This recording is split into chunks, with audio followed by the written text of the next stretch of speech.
Good day everyone! Mabuhay! We are Group 8 and today we'll be sharing and explaining our infographic about Article 8 or what we call the liberty of tourist movement. This article is part of the Global Code of Ethics for Tourism and basically it talks about the rights and freedoms that tourists should enjoy when they travel to different countries.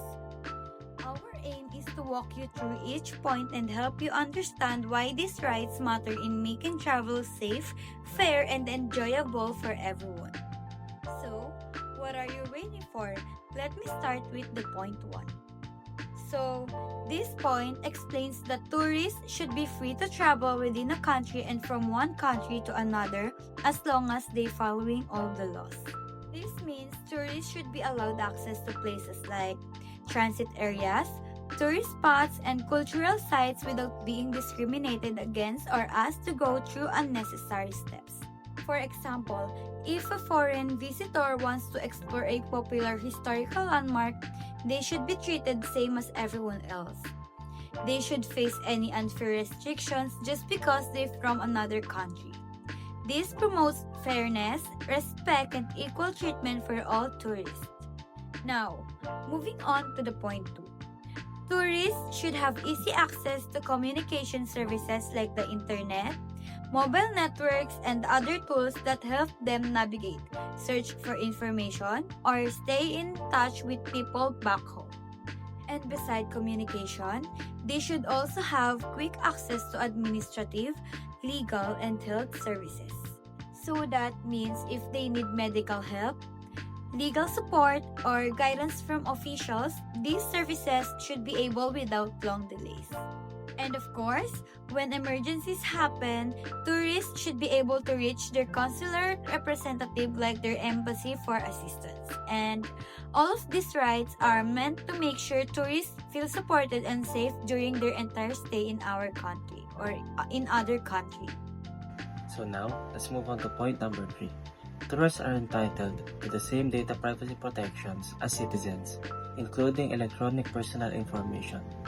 This point highlights that tourists deserve the same data privacy protections as the citizens of the countries they're visiting.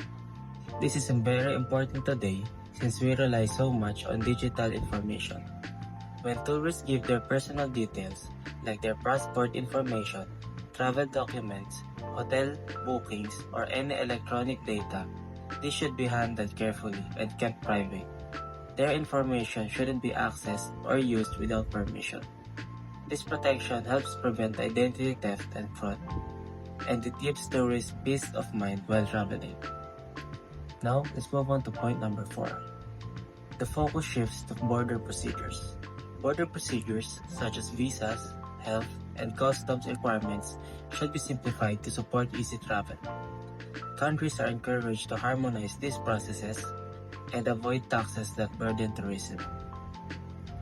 These include things like visa applications, health requirements, and custom inspections. According to this point, these processes should be made simpler and more efficient to support easy and stress-free travels. Imagine arriving in a country and having to go through a long, confusing process just to get in. It can ruin the whole mood of the trip. That's why countries are encouraged to harmonize or align their border procedures to make them more organized and tourist-friendly. Another important part is avoiding unnecessary taxes or fees that can burden tourists. Some fees are normal, but if they're too high or unreasonable, they might discourage people from visiting their country. Overall, point 4 reminds us that travel shouldn't feel stressful or complicated. Instead, it should be smooth, convenient, and welcoming for tourists' future. Now, let's move on to the last point, point 5. This one explained that travelers should be able to access convertible currency based on their home country's economic condition.